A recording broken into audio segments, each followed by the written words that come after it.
भक्तों, जय श्री कृष्ण। आज मैं तुम्हें पुरुषोत्तम महात्म्य का कथा सुना रही हूँ। भक्तों, वैदिक मंत्रों के गणना के अनुसार दिन रात सूर्य की गति से चलते हैं। सूर्य की गति तेज होती है और चंद्रमा की कुछ धीमी।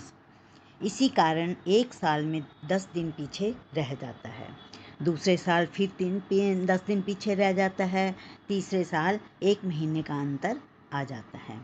इसी अंतर को बराबर करने के लिए, सूर्य चंद्रमा की गति को बराबर करने के लिए 1 महीना जो अधिक हो जाता है उसे ही अधिक मास या मल मास या पुरुषोत्तम मास कहते हैं। एक बार सब देवताओं की मीटिंग हुई और उसमें सब देवताओं के अधिष्ठाता देवता भी होते हैं। सब महीनों ने अपनी अपनी बड़ाई की। चैत्र ने कहा कि मेरे महीने में भगवान श्री राम का जन्म हुआ है। भादों ने कहा कि मेरे में श्री कृष्ण जी का जन्म हुआ है। सावन ने कहा मेरे में शिव भगवान का शादी हुई है। इस प्रकार सब महीनों ने अपनी अपनी बड़ाई की।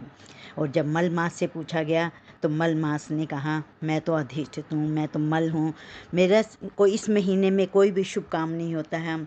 और वह ये कहकर सब उसका मजाक उड़ाने लगे। वह बहुत दुखी हुआ और कहने लगा कि इस महीने में तो कोई उत्सव भी नहीं होता। मल मास की निंदा करने लगे सब। वह बहुत दुखी हुआ और रोता रोता भगवान विष्णु के पास गया।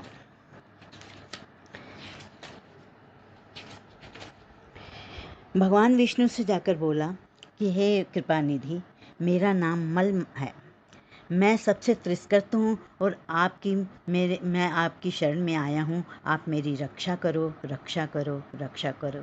ये कहते हुए जोर जोर से रोने लगा।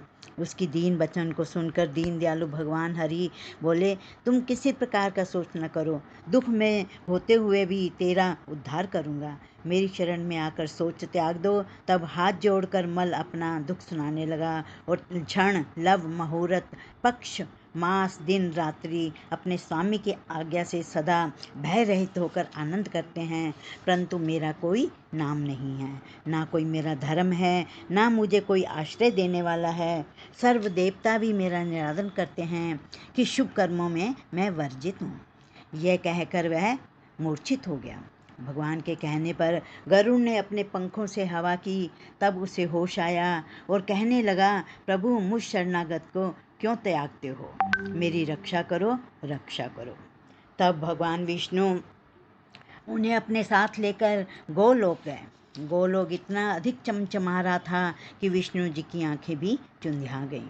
रत्नों के सिंहासन पर गोपियों के बीच बैठे हुए श्री कृष्ण रमानाथ श्री विष्णु जी ने जाकर नमस्कार किया और मल को भगवान कृष्ण के चरणों में डाल दिया। भगवान कहने लगे, ये गोलोक में क्यों रोता है? इसका कोई दुख दूर नहीं कर सकता? तब नारायण जी ने आदि से अंत तक मल मास का वृतांत सुनाया और कहा, आपके सिवा कोई इसका दुख दूर नहीं कर सकता। उसका अपार दुख सुन कहकर नारायण अपने आसन पर जाकर बैठ गए। तब श्री कृष्ण विष्णु से जो बातें कहीं वह मैं तुम्हें सुनाता हूँ। श्री कृष्ण जी बोले, हे विष्णु जी, आपने इसको अगर स्वीकार कर लिया है तो मैं भी इसको स्वीकार कर लेता हूँ। इससे को मैं अपने समान करूँगा। गुण, कीर्ति, ऐश्वर्य, पराक्रम, भक्तों को वरदान देने मेरे समान सभी गुण होंगे। मेरे पुरुषोत्तम नाम इसे दिया। अब यह पुरुषोत्तम मास से पूजा जाएगा। सब मासों का स्वामी होगा। पूजने वालों को की दुर्दरता का नाश करेगा। मनुष्य को मोक्ष देने वाला अपने बराबर इसको कर दिया। जो इसकी पूजा करेगा वह मुझे ही प्राप्त करेगा। पुरुषोत्तम के भक्त मास भर में जन्म मृत्यु से रहित हो बिना परिश्रम ही हरिपद को प्राप्त कर लेंगे। इस मास में किया गया व्रत, स्वाध्याय, मंत्र जाप, माला जाप, दान, पुष्प, पुण्य कोटि गुण बढ़ता है और अंत में स्वर्ग में जाकर अनेकों भोगों को भोग कर मोक्ष प्राप्त करता है। ओम नमो भगवते वासुदेवाय का जाप करना चाहिए।